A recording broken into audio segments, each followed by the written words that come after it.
Believe it or not, I failed and did not pass my electrical inspection correctly.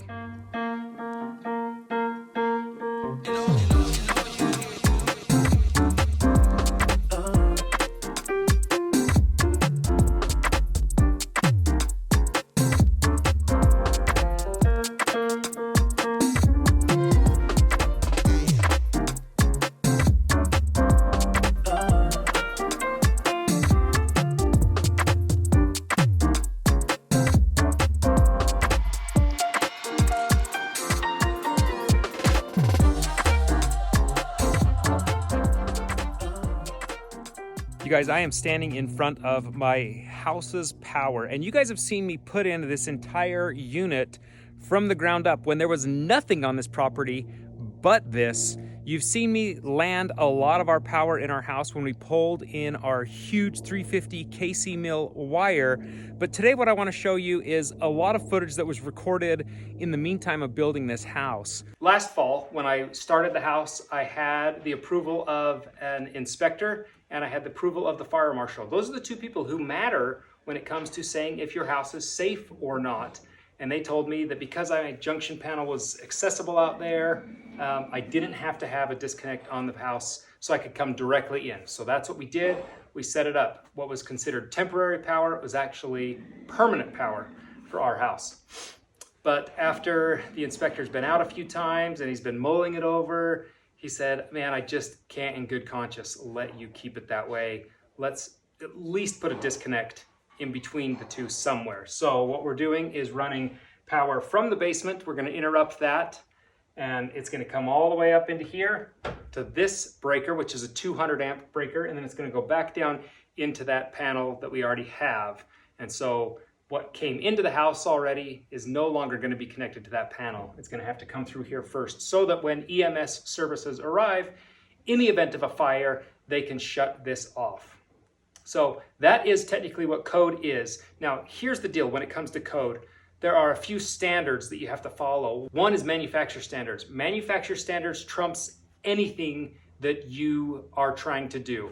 If you're in any way not using it to the manufacturer's standard or recommendations, then that will not pass code, and an inspector wants to see that manufacturer says this is okay. Then it actually goes to the inspector, and then it goes to county code, and the inspector and county code kind of work the same, but an inspector can override it in certain circumstances. It's really rare that they will override it. Like we technically did have an overriding, and when I said I need that in writing so that it's just in case the inspections change or whatnot, when we go to do the CO inspection, when the house is finished, I really want that in writing so that just in case it's not you doing it, we're just good to go.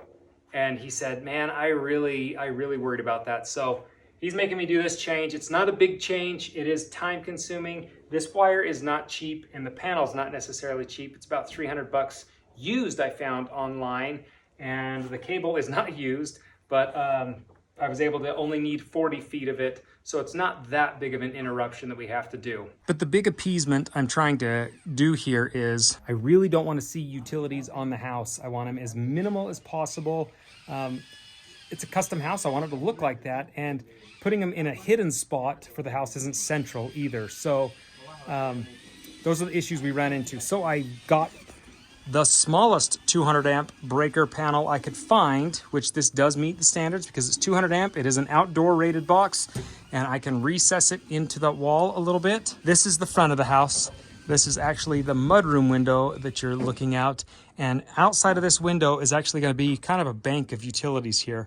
Our gas will come in, our power will be able to be shut off, and then these holes that have been drilled are so that we can exhaust and intake for 2 water heaters and 1 of the furnaces down in the basement.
All right, you guys, I have got everything landed in here except for the grounds, and it's because these lugs are just a little bit small for this ground wire. As you can tell, I kind of fought that one. So what I'm gonna do is go get another set of ground lugs. You just disconnect this and then reconnect slightly bigger ones. And that'll really help out. But my neutral is here, my hots are here, and I kept them on the same sides. And this breaker is not in use right now. This is 4/0 wire, and because it's that size of wire, these are the torque settings that it's given. So these are all tight and snug, but I need to go back and torque them down to the poundage rates that they need. And as you can tell, we put no locks on everything, and no locks is an anti-oxidation. Aluminum sometimes can shrink and change a little bit and oxidize, and so you put that no locks on there and it stops it from doing that. So you don't have problems later on with aluminum, because aluminum's a little bit finicky of a metal, but it's a lot cheaper than copper would be.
If you are wondering what black magic I am using, because this power is all dead. Nothing is live in this panel right now, and I am making it work through my RockPows portable power pack. So I'm using one of the AC terminals, 110 volts, and I'm actually, this is a little unkosher, but it works for right now. It gives me good lighting. So this is the home run for this room for its lights, and so I am just powering them through that. And it's a little backwards, but it's gonna work. It gives me my light I need right now. And yeah, so now I can actually finish doing this, getting this guy buttoned up, and we can take care of what the inspector wanted on this house changed. So that's what we're doing right now.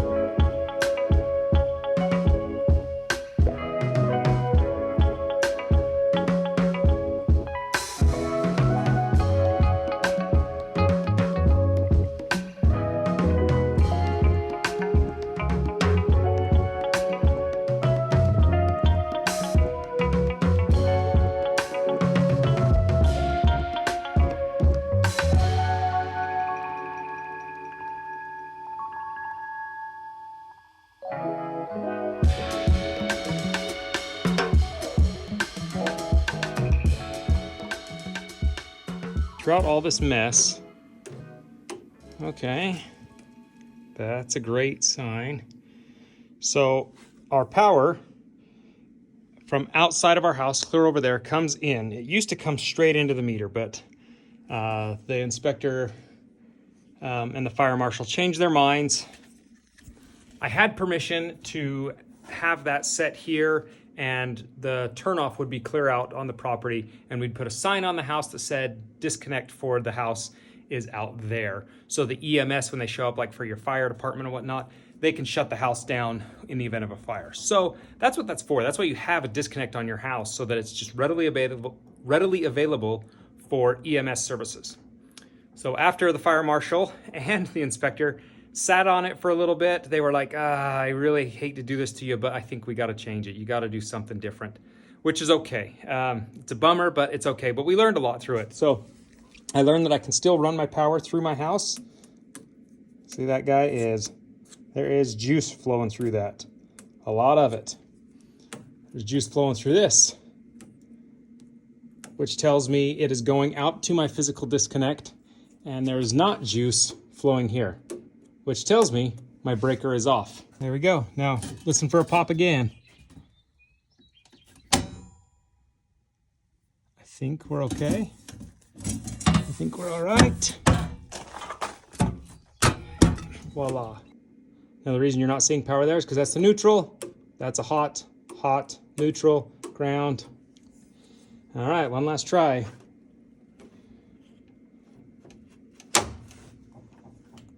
All right, now our bars are hot, neutrals, and grounds. All right. Why is that one not hot? Is that off? Oh, and we are powered back up at the house. This is fantastic news. Here is our new electrical disconnect panel all the way set in, and if you notice, it is flush just about with the brick so that it's pretty unnoticeable. We can go back and paint this white, and that would be okay as well, but for right now it's just gray. But I like that it's just almost not even noticeable really in this area. It doesn't stick out, it's not big and bulky. So I'm really happy with the way it turned out. It is a bummer that we had to redo that, but I am grateful that in the event of an emergency, this house can be shut down really quickly, and I can shut it down also very quickly. The inspector really did me a solid. It seems like, oh, he came back and took back what he gave permission for, but in all honesty, this is a safer approach, and I'm happy about it. And he did me a solid in the first place to give me the opportunity to think about this option of hiding it the best that we could. Something I found is that if you have an inspector come through for any project that it is, get to know them just a little bit, because hopefully you'll be using them for multiple things. Like we have inspections for the house, we have inspections for the retaining wall, we have inspections for the shop, and it's all the same inspector. So I've gotten to know him a little bit, and I've gotten to communicate with him, and so I know what he wants, and he knows what I'm ultimately getting at, or at least what I would like the end result to look like. And between the two, we meet the standards that he has, and we meet some of the demands that I have as well. So communicate with your inspector. They're there for a reason. They're there for your benefit.